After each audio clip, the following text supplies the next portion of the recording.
something that I think most trans people have experience with is this feeling of heartbreak in relation to their lived gender experience. So maybe that feels like missing out on a congruent childhood, or feeling like you just don't have access to certain life experiences, or feeling like people are never going to perceive you in the way that you want to be seen, or, maybe it's something else. But I think that underneath the specifics of our situations, the thing that we really can all relate to in our own way is this intuitive recognition that being trans has had a significant impact on the trajectory of our lives, right? So quite naturally, when we consider the immensity of that impact, and we think about all the things that could have gone differently if we had just only not been trans, well, I think it's like we can't really help but feel strong emotions about that situation. We might get overwhelmed, or we might feel trapped, or we might feel angry. But really, I think that what's happening here is we're feeling strong emotions in relation to this imagined life where we don't have the transgender variable in there to just mess everything up. And so, of course, I think that the reason that this type of gender-related heartbreak is so challenging is because we've got this sneaky assumption in there that, well, things would just overall be better without our transgender nature. Or at least that's how my mind frames the situation. It's like I look at my trauma and my pain and my challenge, and since so much of that seems to be associated with gender, I always end up saying to myself, well, if I was just born as a cis woman and I didn't have to deal with any of these trans-related problems, well, I think that my life would just be better. So right in the middle of that heartbreak, that's really where I want to meet you in today's conversation. Because in my experience, heartbreak actually happens to be one of the most transformational experiences that somebody can have. But at the same time, it's also so intimidating, and it's so difficult to endure that most everyone ends up avoiding it. And then consequently, they actually end up missing out on all of these life-changing benefits that come from having a broken heart.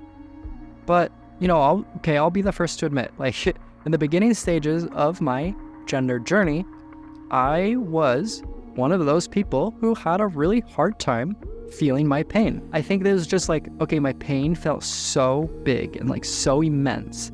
And then in comparison to that, I just felt so small and so weak, and I just really didn't feel capable of letting that pain into my heart. And so then as a result of that, I kind of ended up just feeling I'm stuck in this awkward middle ground where instead of being able to meet my situation head on, my mind is using this sleight of hand trick where it's continually misdirecting my attention towards really anything but the pain. So instead of feeling this raw vulnerability that comes with a broken heart, what ends up happening is that I would waste my energy, and I would lament and project and blame and imagine, and I would be so busy, I'm so mad at life, and I've got all these stories attached to my pain, and I'm making demands of other people and of the world, and so on and on and on, which I think is really common for anyone who's dealing with a lot of pain, right? It's we use distractions, we get angry, and we throw tantrums, and really it's all just an attempt to avoid feeling our feelings.